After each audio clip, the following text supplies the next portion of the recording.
अच्छा मेरा बच्चा, अगला self assessment page number 41। If two vectors A and B are parallel to each other, what is the value of their cross product. अगर दो vector है भाई ए और बी और दोनों एक दूसरे के पैरेलल है तो बताइए उनका क्या पूछा है, what is the value of their cross product. तो बताइए उनके क्रॉस प्रोडक्ट की वैल्यू क्या होगी। छोटा सी आसान सी बात बेटे, ये तो याद है ना क्रॉस प्रोडक्ट क्या होता है।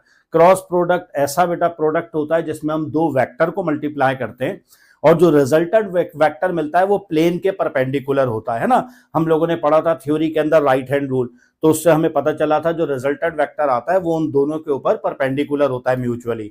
तो कह रहा है कि अगर दो वेक्टर पैरेलल है, पैरेलल भी हो या अपोजिट भी हो, एंटायर पैरेलल भी हो, सेम रिजल्ट आएगा, मैं एक्सप्लेन कर दूंगा।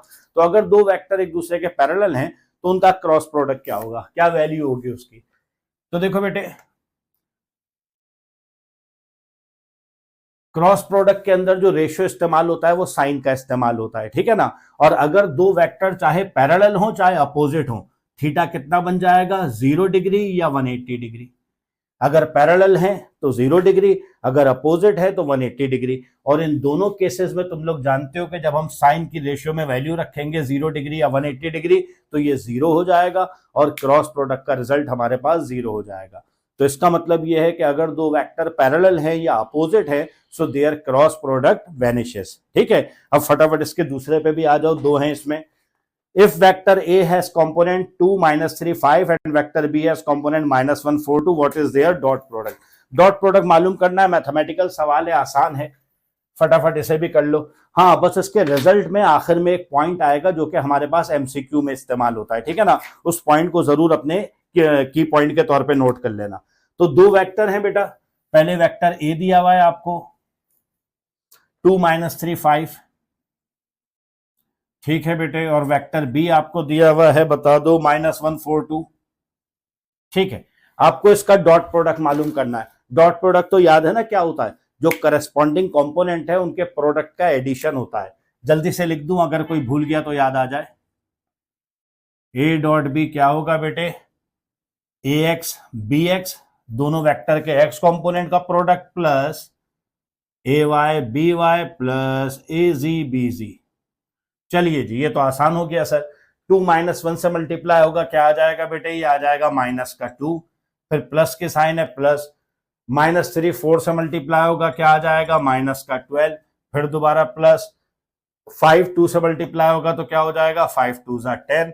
तो देखो बेटे ये क्या बना तुम्हारे पास, -2 -12 और +10। ठीक है जी, ये क्या आ गया, ये आ गया -4। अब जरा ये पॉइंट समझना जो मैं कह रहा था बेटे, एमसीक्यू के लिए काम आ सकता है।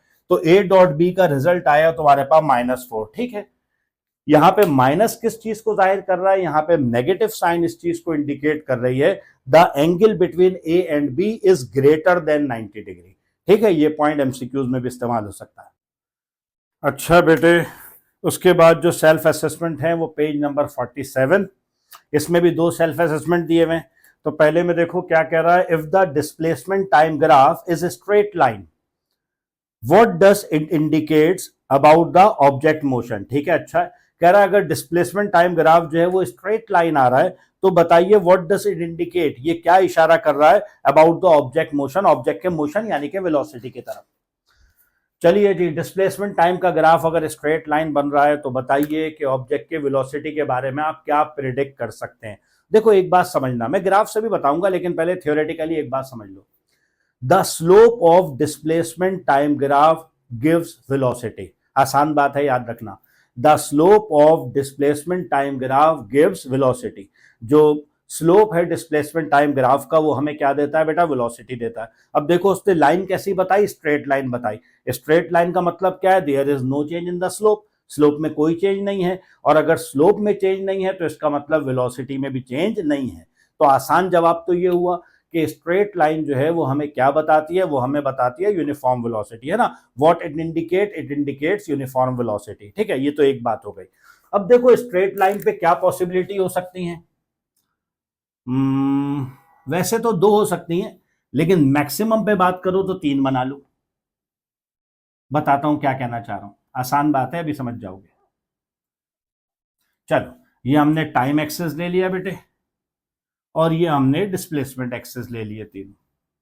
अब अगर स्ट्रेट लाइन है तो एक पॉसिबिलिटी तो ये हो गई बेटे कि इंक्लाइंड है, दूसरी ये हो गई डिक्लाइन है, तीसरी ये हम एक एक्सेप्शनल ले रहे हैं कि हॉरिजॉन्टल ले लिया। अगरचे इस वाले केस में ये नहीं आएगा क्योंकि मोशन मौजूद है, हॉरिजॉन्टल का मतलब तो ये हो गया कि मोशन मौजूद ही नहीं है, वेलोसिटी जीरो हो जाएगी।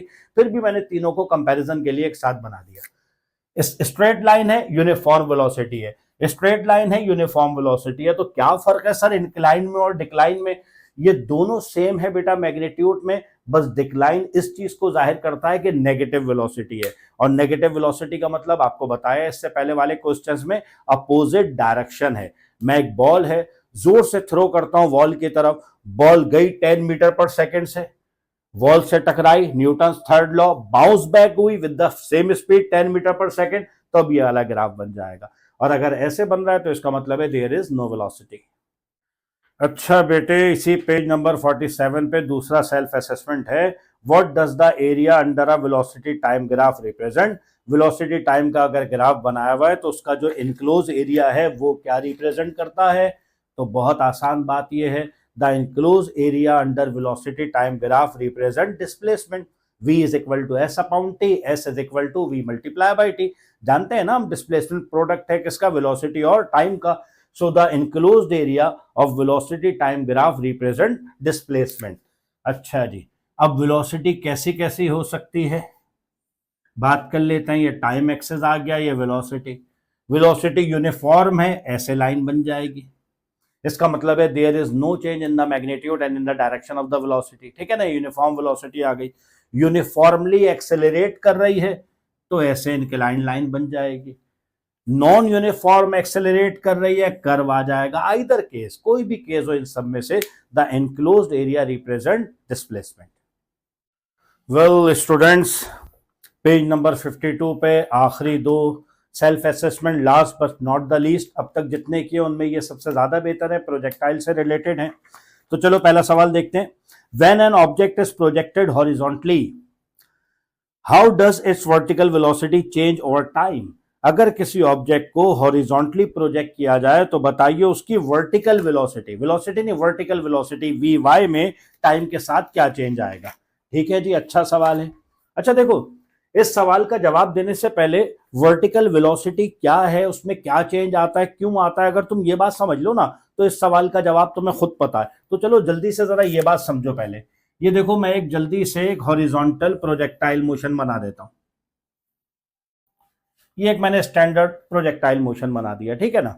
अब देखो, प्रोजेक्टाइल मोशन को मैं वर्टिकल वेलोसिटी के लिहाज से तीन हिस्सों में तकसीम करूंगा। From launching till maximum height, from maximum height till ending. Sir ये तो दो हिस्से हुए, एक हिस्सा ये खुद है एट मैक्सिमम हाइट। तो वर्टिकल वेलोसिटी यानी वी वाई की अगर मैं बात करूं ना, तो बेटे मैं प्रोजेक्टाइल को तीन हिस्सों में बात करूंगा। अच्छा ये बात जहन में रहे कि we Y vertical velocity is affected by gravity only. ठीक है ना, ये हम लोगों ने पढ़ा था टॉपिक में कि ये अफेक्टेड होती है सिर्फ ग्रेविटी से, जिसके एक्सेलरेशन को हम स्मॉल जी से जाहिर करते हैं। ठीक है ना, 9.81 मीटर पर सेकेंड स्क्वायर। तो देखो अब बात मुख्तसर करते हैं कि जब ऑब्जेक्ट को आप लॉन्च कर रहे हैं यहां से लेके और यहां तक, जैसे ही आपके हाथ से जो भी चीज है वो रिलीज होगी, रिलीज होते ही वो ग्रेविटी अफेक्टेड हो गई, और ग्रेविटी अफेक्टेड हो गई तो वहां पे वी वाई आ गया। तो लॉन्चिंग से लेके और मैक्सिमम हाइट तक इस वाले पोर्शन में मैं मार्क करता हूं, इस पूरे पोर्शन में वी वाई पे क्या फर्क पड़ेगा समझिएगा जरा। इस वाले पोर्शन में यहां लिख देते हैं, तो V Y decreases linearly with time. ठीक है ना जी, ग्रेविटी के अगेंस्ट जा रहा है ना। तो जब से आपने ऑब्जेक्ट को फेंका और मैक्सिमम हाइट तक पहुंचने तक जो वर्टिकल कंपोनेंट है वो डिक्रीज होता है लीनियरली कांस्टेंट रेट से with time. At maximum height अगर इस पॉइंट की बात करें बेटे, इस पॉइंट पे वी वाई में कोई चेंज नहीं आता।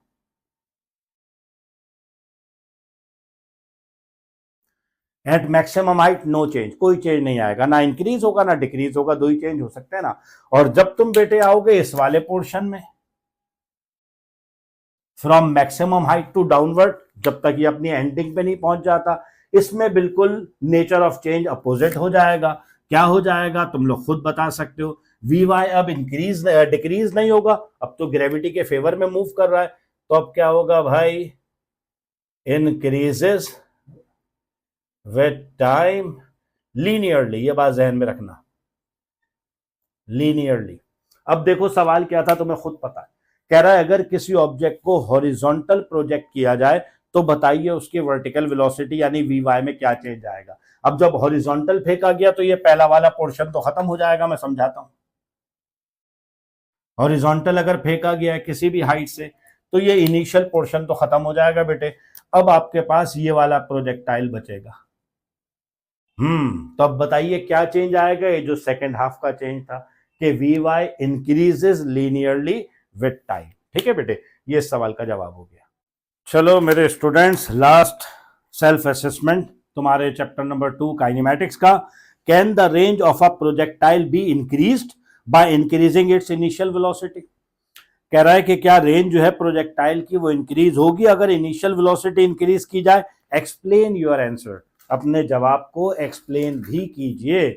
तो जनाब अली, इनिशियल वेलोसिटी बढ़ाने से क्या रेंज बढ़ेगी, और अगर बढ़ेगी तो किस तरह और क्या चेंज आएगा, उसे एक्सप्लेन भी कीजिए। बहुत आसान बेटे, बहुत आसान। रेंज का फॉर्मूला ले आओ जहन में फौरन।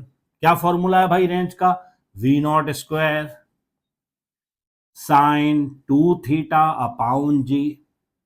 चलो भाई, अब प्रोजेक्टाइल के एजम्पशन में जी को तो तुम्हें पता है हमने कांस्टेंट लिया हुआ है ना, gravitational acceleration is constant through out the motion.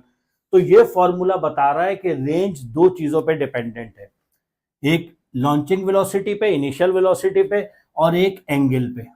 लेकिन फिलहाल हमें सिर्फ किस पे पूछा है, किसका इफेक्ट पूछा है हमसे, वेलोसिटी का।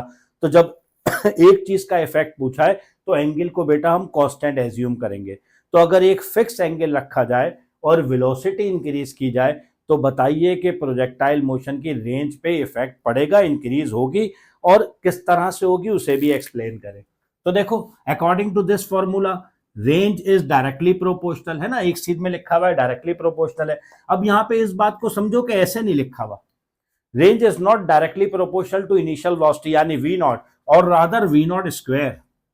रेंज वी नॉट के डायरेक्टली प्रोपोर्शनल नहीं है बेटा, वी नॉट स्क्वायर के डायरेक्टली प्रोपोर्शनल है।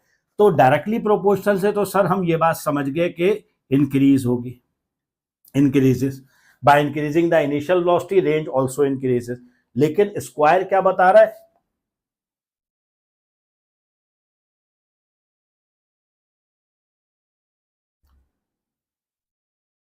इंक्रीजेस विथ क्वाड्रेटिकली, लीनियरली इंक्रीज नहीं होगी, स्क्वायर है ना बेटा, क्वाड्रेटिकली इंक्रीज होगी। मतलब ये कि अगर ये स्क्वायर ना हो तो लीनियर इंक्रीज होगी। अगर आप 2 टाइम वेलोसिटी बढ़ाएंगे रेंज भी 2 टाइम बढ़ जाएगी, 3 टाइम वेलोसिटी बढ़ाएंगे रेंज भी 3 टाइम बढ़ जाएगी, 4 टाइम बढ़ाएंगे 4 टाइम। लेकिन ये जो स्क्वायर है बेटा इसने रिलेशन ही बदल दिया, लीनियर को क्वाड्रेटिकली कर दिया। तो अब अगर मैं 2 टाइम वेलोसिटी बढ़ाऊंगा तो रेंज इंक्रीज होगी 4 टाइम, अगर 3 टाइम बढ़ाऊंगा तो 9 टाइम, एंड सो ऑन।